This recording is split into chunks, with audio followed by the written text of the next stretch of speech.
Spring 1581, the imperial capital of Japan is tearing itself apart. Not from war. Kyoto has survived plenty of that. This time, the crowds are rioting for a glimpse of one man.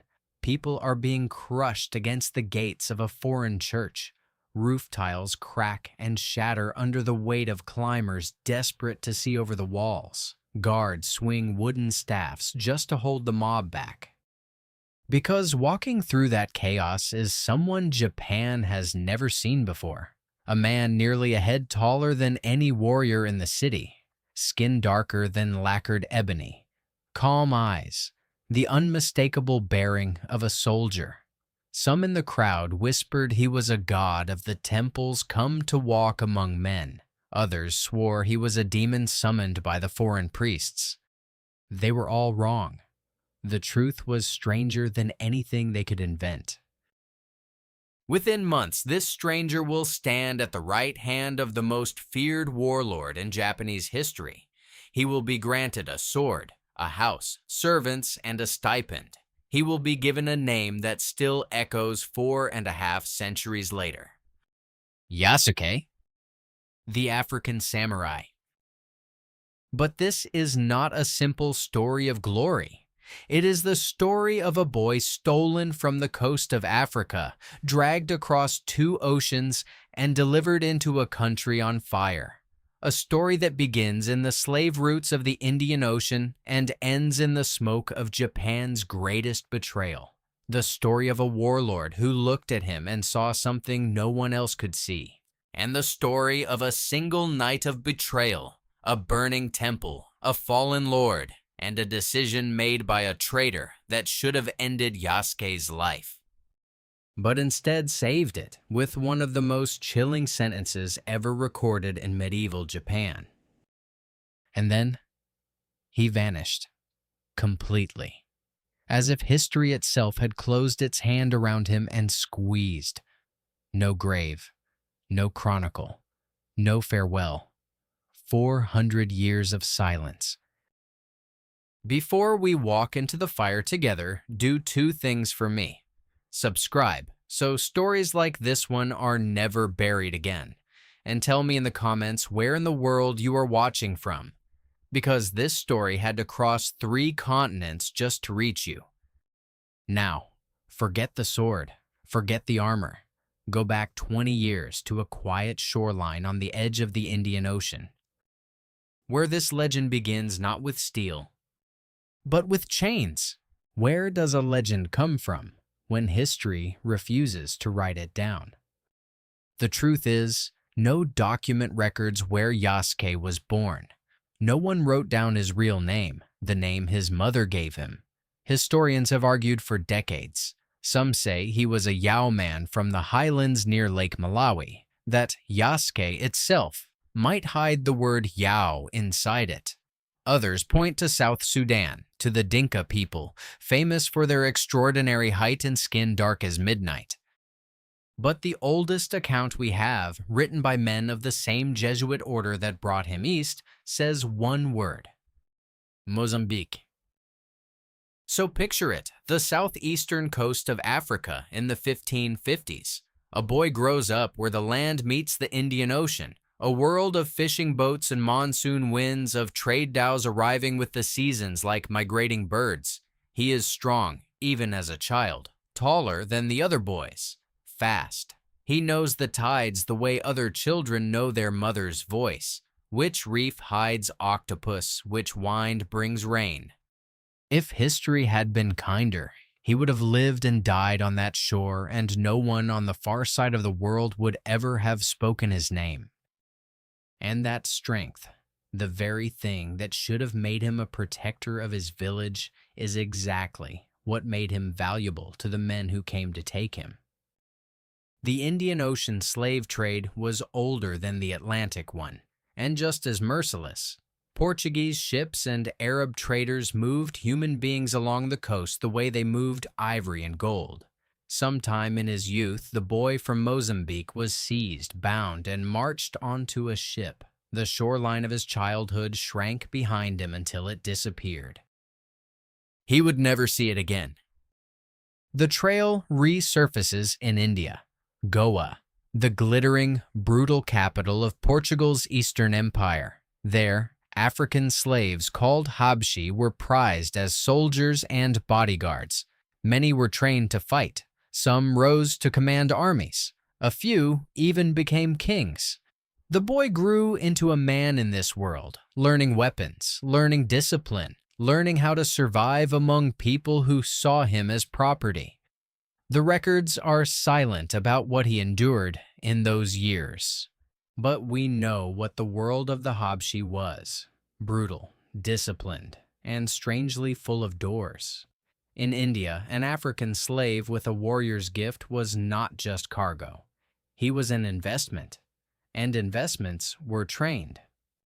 And then, in 1579, his path collided with one of the most powerful men in Asia, Alessandro Valignano, an Italian Jesuit with the authority of the Pope behind him, inspector of every mission from Africa to Japan. Valignano needed protection for the most dangerous leg of his journey, a country locked in a century of civil war, where missionaries were murdered on the roads. He chose the tall African warrior to guard his life.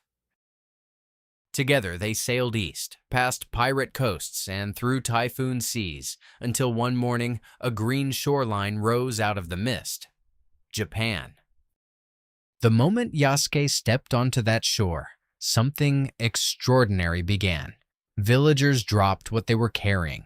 Fishermen abandoned their nets. Children ran alongside him, staring up in open wonder. Word spread from village to village like fire through dry grass. A giant had arrived. A man made of shadow and muscle who guarded the foreign priests. For 2 years, the whispers traveled, and eventually they reached the one pair of ears in Japan that mattered most. A summons came from the capital. The priests were to come to Kyoto, and they were to bring the black giant with them. The man who summoned them had burned temples to the ground and drunk sack from the gilded skull of his enemy. They called him the Demon King. And he wanted to see Yasuke with his own eyes. Kyoto, March 1581. The Jesuits arrived in the capital quietly, hoping to slip through the city to their church without incident. They failed. Somebody saw him. One person told 10. 10 told 100. By the time Yasuke reached the church of the southern barbarians, thousands of people were funneling into the surrounding streets, shoving, climbing, clawing for a view. The gates groaned under the pressure of bodies. The doors were splintered off their hinges. In the crush, people were injured. Some accounts say worse. The Jesuits were horrified. They had spent 30 years trying to attract attention in Japan, and now they had more of it than they had ever wanted, all of it aimed at one man in their care. Think about what that means. This was Kyoto, the imperial capital, home of the emperor himself, a city that had seen every wonder Japan could produce, and it tore itself open just to look at one man. 3 miles away, in his residence, the most powerful warlord in Japan heard the commotion. Oda Nobunaga, the man who had crushed the warrior monks, humiliated the shogun, and brought half of fractured Japan under his iron fist. A man so feared that entire armies surrendered at the sight of his banners. He was also endlessly dangerously curious. He sent for the foreigner at once. There are moments when history holds its breath. A warlord who trusted no one, in a country that had never seen an African, summoning the stranger every tongue in Kyoto was talking about. No one alive could have guessed what the next hour would decide. Imagine the scene: a great hall lined with samurai, silent and still as drawn blades. And through the doors walks a man taller than any of them, his skin unlike anything in the room. Nobunaga stared. Then he leaned forward and gave one of the strangest orders of his life. Strip him to the waist, bring water, and scrub. Nobunaga was convinced it was a trick, that the priests had painted this man with black ink to deceive him. So attendants scrubbed Yasuke's skin. They scrubbed until the water clouded and their arms tired. And the color did not come off. It only deepened, glowing like polished bronze. The hall went utterly silent. Men who had faced down cavalry charges did not dare breathe. Something shifted in that room. The chronicles say Nobunaga's suspicion broke apart into pure delight. Here was no trick. Here was a marvel. He threw a feast in the stranger's honor. His own nephew pressed a gift of money into Yasuke's hands. And Nobunaga, who trusted almost no one, kept him close, talking with him late into the night. Because here is the detail most people miss. Yasuke could speak Japanese. 2 years in the country, and this man, who already carried African tongues and Portuguese in his head, had learned enough to converse with a warlord. Nobunaga didn't just see a curiosity. He saw a traveler who had crossed the whole world, a man who could describe India, Africa, the great ships of Europe, things no one in Japan could tell him. Night after night, the warlord kept asking. And night after night, the stranger kept answering. Something rare was forming between the two men, not friendship exactly, not yet, but recognition. Two outsiders, each in his own way, who had clawed their place out of a world that gave nothing for free. When Valignano prepared to leave Japan, Nobunaga made a request that was not really a request. The African warrior would stay. Just like that, the man who had been traded across oceans as property became the personal retainer of the most powerful figure in Japan. But entering the Demon King's service meant entering his wars, his enemies, his shadows. And one of those shadows, a quiet, brilliant general with a bellflower crest, was already learning to hate his master. Azuchi Castle, Nobunaga's masterpiece, 7 stories of stone, gold leaf, and defiance towering above Lake Biwa. It was less a fortress than a declaration. I am the future of Japan. This became Yasuke's home. Picture him walking those corridors, a man born in a fishing village on the far side of the world, now passing gold-leafed screens and iron-banded doors in the greatest fortress Japan had ever built. Servants bowed as he passed. Lords measured him with careful eyes. Nobody laughed anymore. And what happened next was unheard of. Nobunaga granted him a private house, a stipend, servants of his own, and then, the line that separates servants from warriors, he granted him a sword. In Sengoku Japan, the sword was not a weapon. It was an identity. Foreigners did not receive it. Even most Japanese never would. Yet within months of arriving in Kyoto, the man from Mozambique carried a katana in Nobunaga's name. The Jesuit records add something even more remarkable. The warlord's inner circle whispered that Nobunaga intended to make him a lord, with a castle of his own. From human cargo to candidate lord in a single lifetime, some historians still debate what his exact rank was. But the sword, the stipend, the house, the place at Nobunaga's side, those are in the records. Whatever we call it, Japan itself treated him as a warrior, as a samurai. Yasuke rode with Nobunaga now. He was there in the spring of 1582 when the Oda war machine rolled east and annihilated the ancient Takeda clan, the campaign that left Nobunaga one step from ruling all of Japan. Witnesses describe Yasuke riding among the lord's closest men, armored, armed, unmistakable, and the Jesuit letters from those months record something remarkable. The Japanese had stopped treating him as a spectacle. He was simply there, at councils, on the road, at the Lord's side. In a single year, the man Kyoto had rioted to gawk at had become part of the machinery of power. The impossible had become routine. But stand close to a flame and you learn who else feels the heat. Akechi Mitsuhide, 54 years old, poet, scholar, master tactician, the most refined of all Nobunaga's generals, and the most repeatedly humiliated. Nobunaga mocked him in front of other lords, seized his hard-won provinces.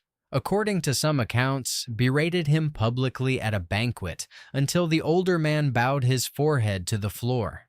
Mitsuhide absorbed every insult with perfect silent courtesy. Never trust perfect silence. What breaks a man like Mitsuhide? Historians still argue. Ambition. Fear that he would be discarded next, the way other loyal generals had been. A poet's pride, ground down one insult at a time.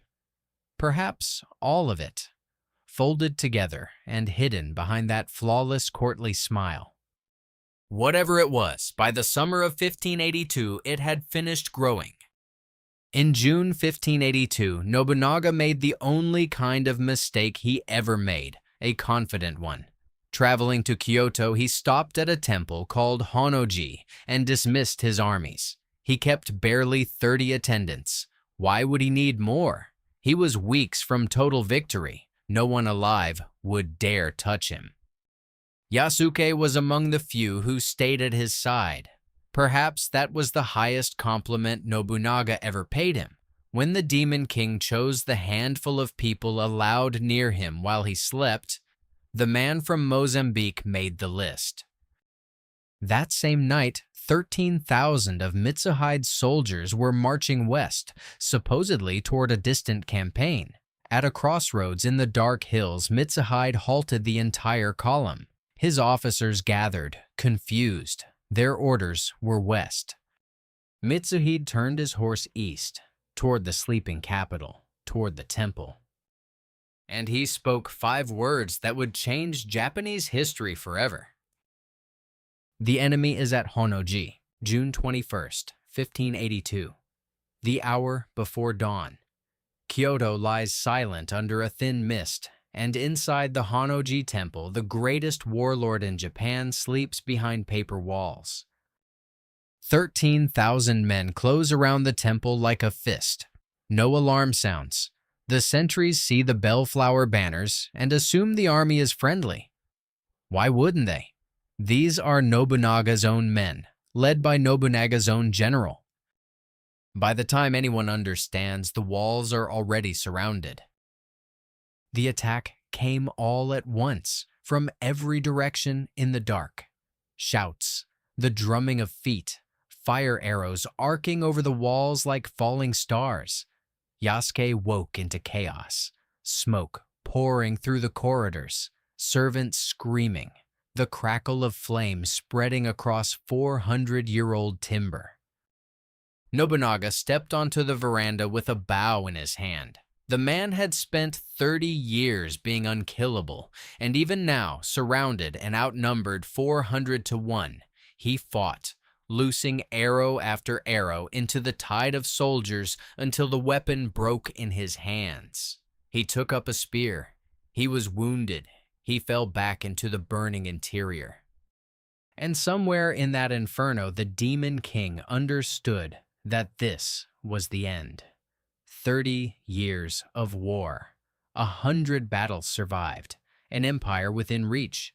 And it would all finish here in his sleeping robe, betrayed not by an enemy, but by a man he had promoted, enriched, and trusted with an army. He would not let Mitsuhide have his head, the ultimate trophy, proof of victory. He ordered the temple burned around him, walked into the flames, and performed the final act of a samurai, alone, as the roof came down.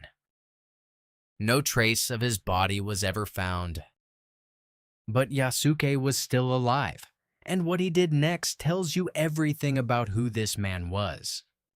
He did not flee the city. He did not save himself. He cut his way out of the burning temple and ran, through streets filling with enemy soldiers, toward Nijo Palace, where Nobunaga's son and heir, Nobutada, was preparing a hopeless last stand. Yasuke joined it.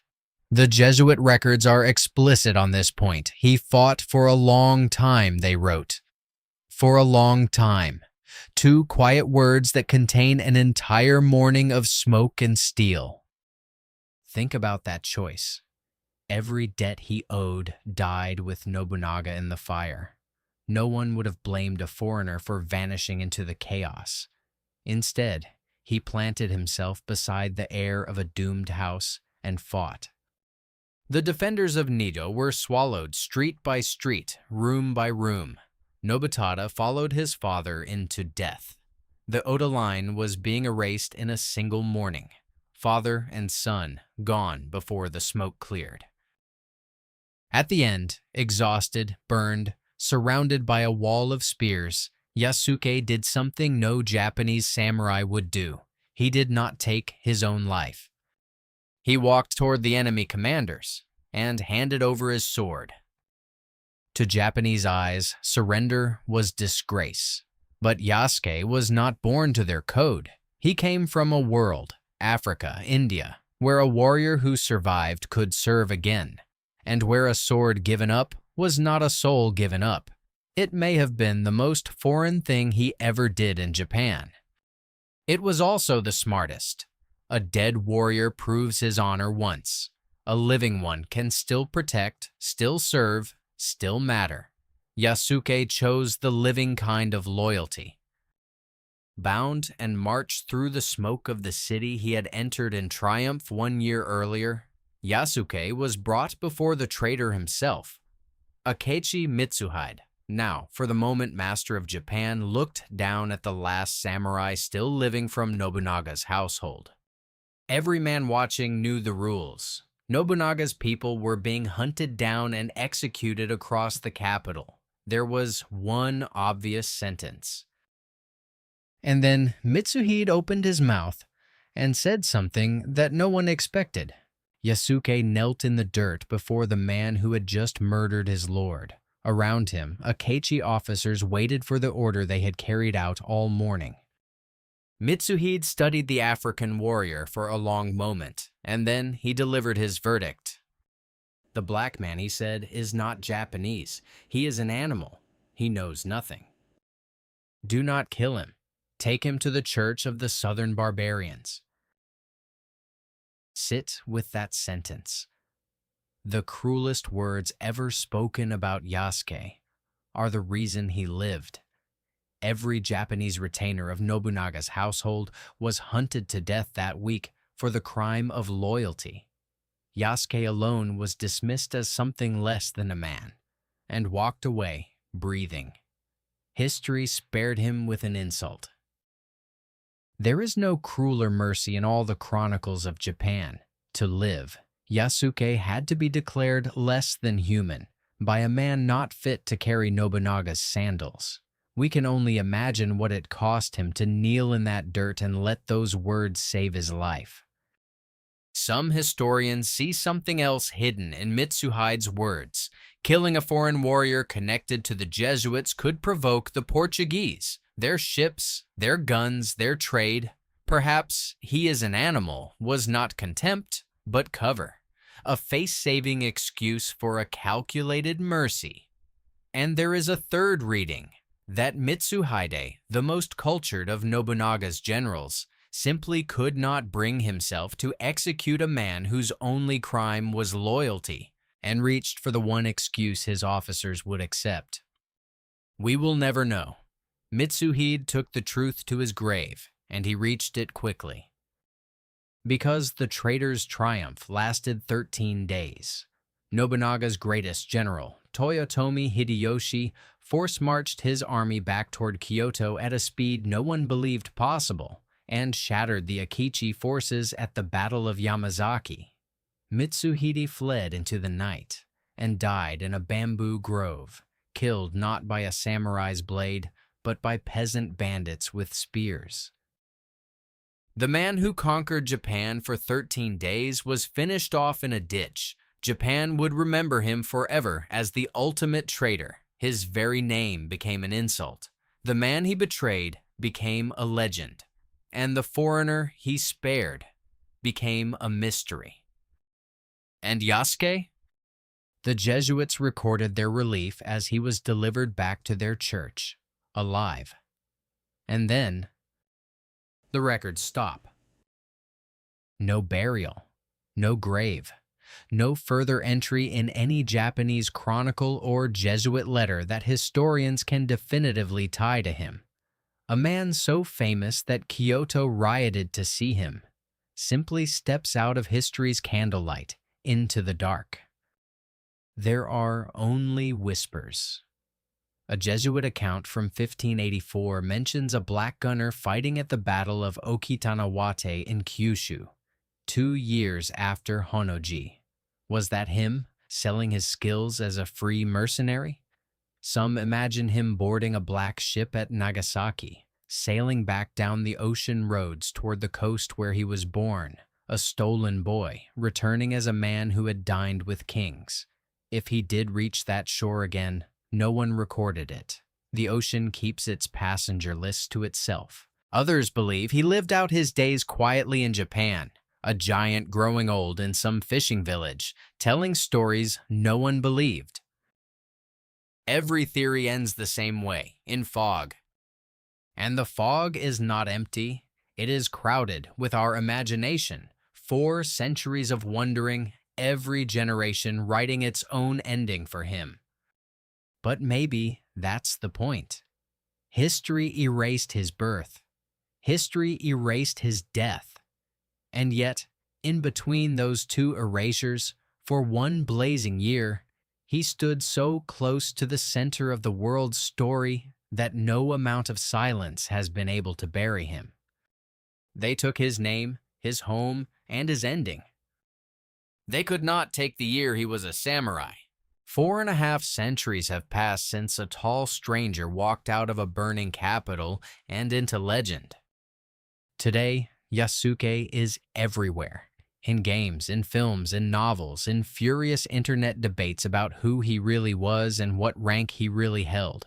But strip all of that away, and what remains is stranger and more powerful than any fiction. A boy was stolen from a beach in Mozambique. The world did everything in its power to make him nothing. Cargo, property, a curiosity to be scrubbed and stared at. And instead, in the most closed society on earth, in the middle of its bloodiest century, he became a warrior with a sword at his hip and a warlord's trust in his hands. Not because anyone gave him a chance, but because every single time the world reduced him, he answered with competence, loyalty, and courage until the reduction collapsed. Nobunaga did not hand Yasuke a sword out of charity. He handed it to him because the man in front of him had earned it in every language the Sengoku era understood: strength, discipline, and an unbreakable spine. Even the insult that saved his life could not make him small. There is something for us in that. Most of us will never choose where we start. Some of us are handed chains of one kind or another before we can even object. But the space between where you begin and what you become, that space belongs to you. Yasuke crossed 3 continents of it. Somewhere off the coast of Mozambique, the same ocean still rolls in. Somewhere in Kyoto, traffic passes over the ground where Honnō-ji burned.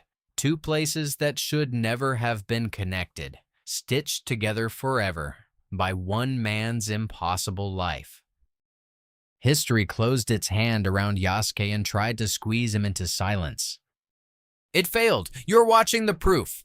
450 years later, his name is spoken in languages he never heard, on continents he never saw. That is what one life can do to a map. If this story moved you, subscribe, Because there are more lives like this one, buried in the margins of history, waiting to be spoken aloud again. Tell me in the comments what you believe happened to Yasuke after the records go dark. Did he sail home, fight on, or fade quietly into Japan? I read every theory. And if you want another story of an African legend the world tried to forget, the next video on your screen is exactly where you should go. Until then, remember his name, Yasuke.